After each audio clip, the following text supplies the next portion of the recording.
Good morning, everyone. Tonight I'm going to be talking about what data is coming out for February the 14th, Valentine's Day.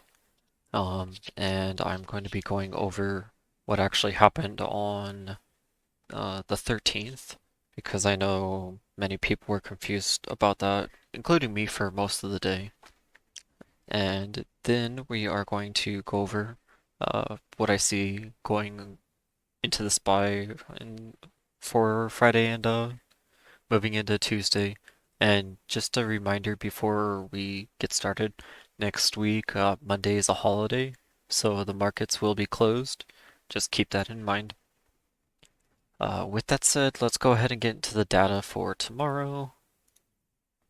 So, tomorrow's going to be an important day. We have the retail sales data, and if you can see, let me make sure my screen is showing it correctly. Okay.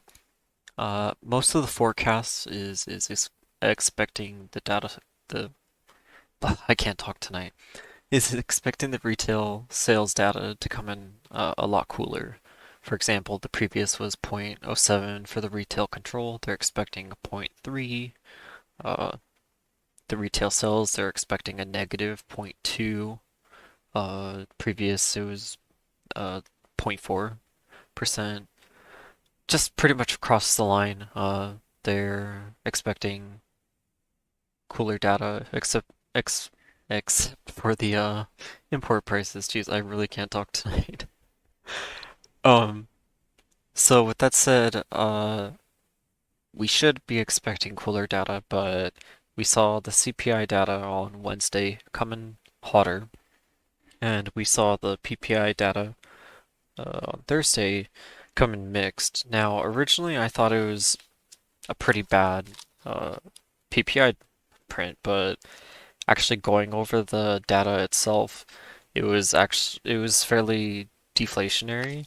There was only a couple things in there that triggered the upticks overall, and the month over month PPI came in at 0.4% instead of the previous 0.5%.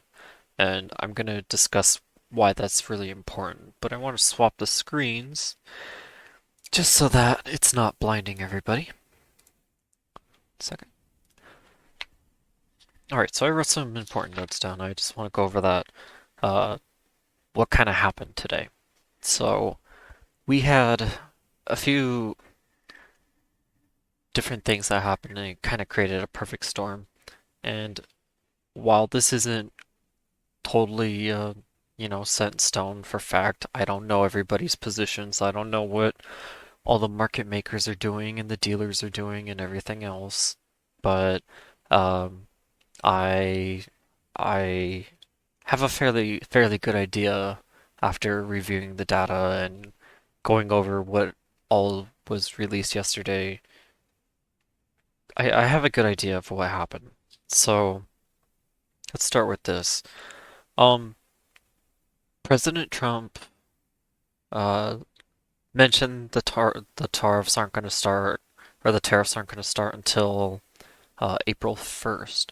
Now, I know many of you told me that, but it didn't really click with me at first because originally I heard that the tariffs were going to start at the end of March. Well, the end of March, I actually just want to pull up my calendar really quick because it's really important why it's such a big difference just over a couple days. Um, Yeah, so basically starting the end of March would have them starting March 24th compared to April 1st, which for tariff news, tariff, however you wanna pronounce it, um, it's a big deal. It's potentially starting a trade war. So this is giving the market an additional week and a half to 3 weeks of safety. We know no random tariffs are going to pop up that we aren't going to be expecting. The PPI data came in lower, even though it was still uh, a percent higher than the consensus expected 0.3%, and we got the zero point 0.4. That's why I originally assumed that all of the data came in hot, but it did come in cooler, like I mentioned before. So that, along with the CPI data and along with the Taroff news, basically postponing the Taroffs until April 1st, that gave everybody, including the Treasury market, um, the green light to start just uh, flowing money into the funds. And perfect example is going to be on the daily ADL. Let me hide the drawings for a moment. I'm sorry. Just look at how much that's flying. I mean, um, our previous time we hit 610, uh, the ADL was a whole 220 billion less. Um, that's quite a lot of money. That's a lot of money to have pumped into the market within just, a couple weeks, right? Um, so with that said, we had not great news today. We had fairly bearish news actually, but along with the tariff safety until April 1st, it really gave the market enough leeway to say, okay, um, we can really set this thing off for the next, 3 weeks and not have to stress out about our positions being blown out of the water overnight due to some random tariff news popping up. That kind of gave everybody the confidence to say, this is possibly the last tech push before we see a major sell-off. So, um, yeah, we're gonna see that play out very likely. Even if we see this retail sales control data, or just the retail sales data in general come in lower, very likely it's not going to do much of anything. If we see it come in extremely hot tomorrow, we might get a slight dip, but um, I'm expecting that anyway, and I'll explain that in just one moment. Just a quick reminder before we get into the technical analysis. If you've been finding value in my insights, consider joining my Patreon. For just $12.99 a month, you'll get access to my trades, courses, and powerful tools to help you grow as a trader. I'd love to have you be a part of our team and community. And it's less than 43 cents a day. So if you'd like to join, click in the link in the description. Thanks. So with that said, let's quickly go over the daily levels. So the market closed at, or SPY closed at 609.73, and we have the 5 mall at 604.80, so it's very likely we're going to see the 5 mall open around 606.70 to 607 range, give or take. We have the 10 mall at 603.59, and we have the 20 mall at 603.15, so all of our support currently is below us. The upper Bollinger is currently at 611.90. Very likely it's going to open around the 613, potentially even the 614. I don't have that one mapped out perfectly right now off the top of my head, but it's going to be up there quite a bit, as has the 20 mall and the 5 mall pulled up substantially today. Um, Again, the ADL is at an all-time high, and that's just the money flowing into this fund, so flowing into the SPY quite a bit. Um, like I mentioned before, the previous all-time high wasn't even close to this. It was very, very far off. Now, going over some of the structures quickly. On the daily level, we have this cup and handle. So I don't want to draw it out because it's gonna just show all my other lines and it's kind of gross right now. So just follow along with my mouse pointer. So we have the top of this cup area right in this region, and we pull all the way down and form that cup. So that's a bullish structure, and we were all very aware of that being a bullish structure. we saw that breakout not that long ago, and it created this really nice handle. Well, originally we weren't sure if this was going to pull upward because it was starting to form head and shoulders and potentially a inverse cup and handle.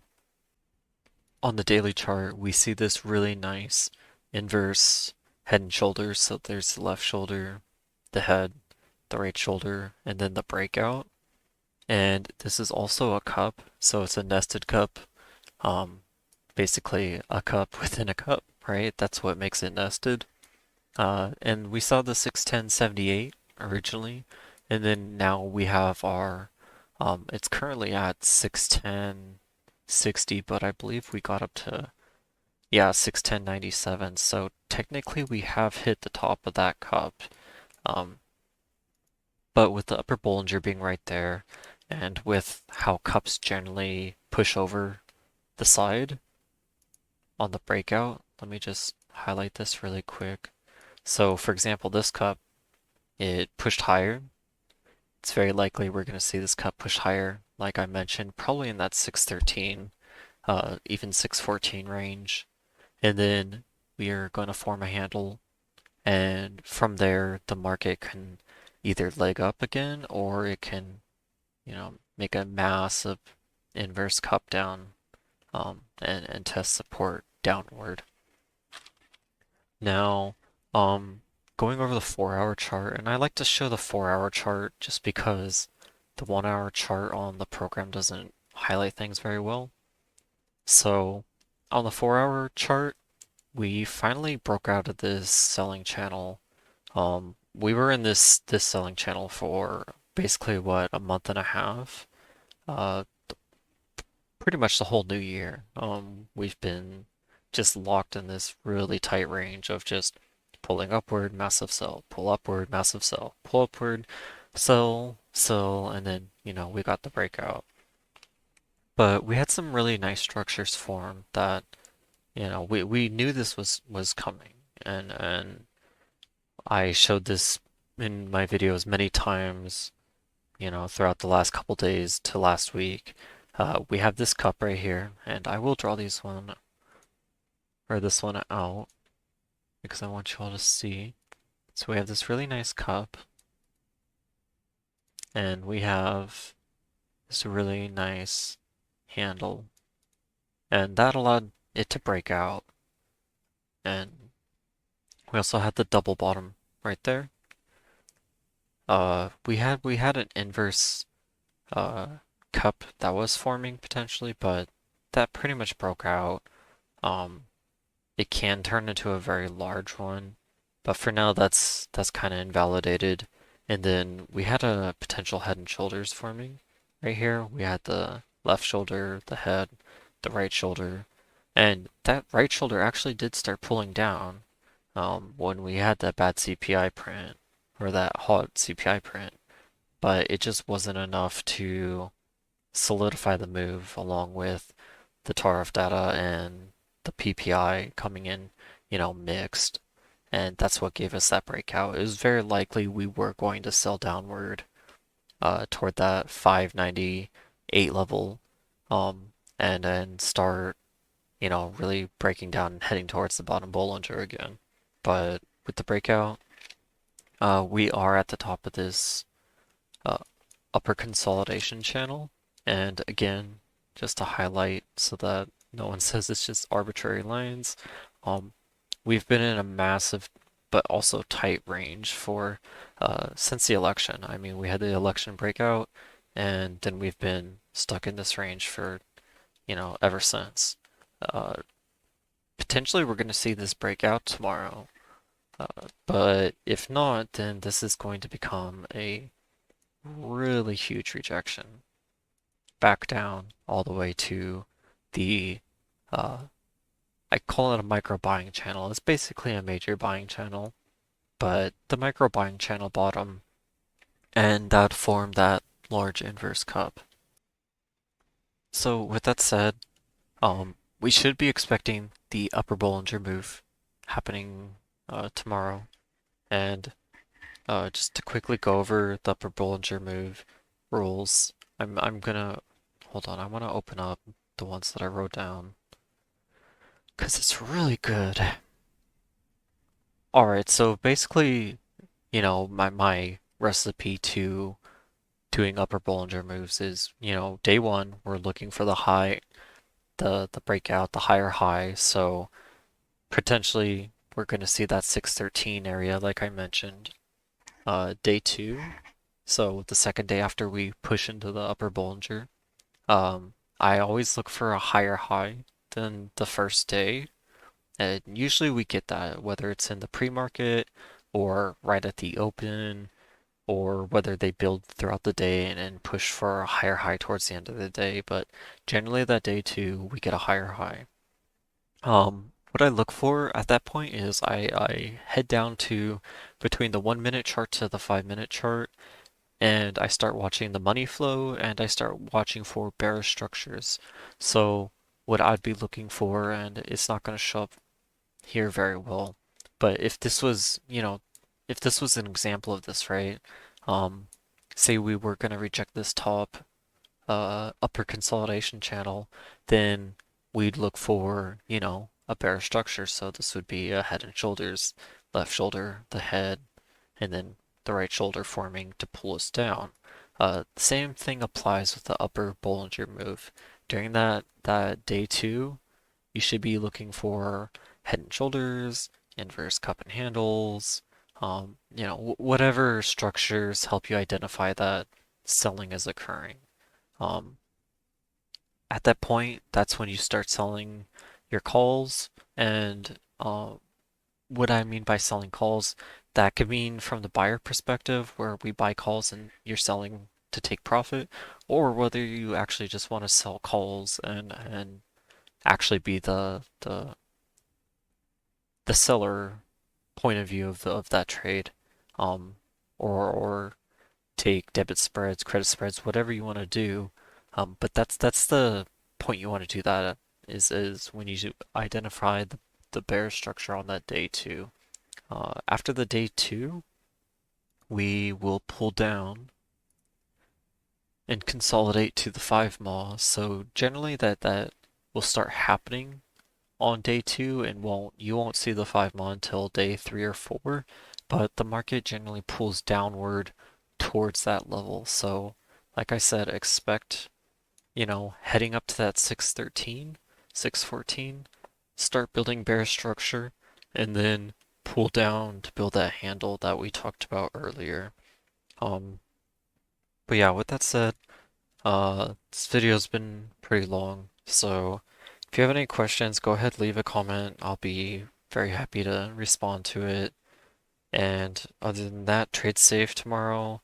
Uh, there's no reason to be play it risky. If we're either gonna get the upper Bollinger move or we're gonna head back to support. There's really no in between here. So yeah, if we get good data, really expect that 613. Um, and if we do start seeing major buying, definitely take some OTM plays. Don't be afraid to really load up and take advantage of that trade. These are some of the highest profiting uh, trades that I've done are when upper Bollinger moves happen. Same with bottom Bollinger moves, but they're really mechanically fairly the same overall. I mean, there's a couple outliers like, PLTR. I hate that stock right now. Um, but yeah. Anyway, trade safe, play it level by level, and let's all have a good day today.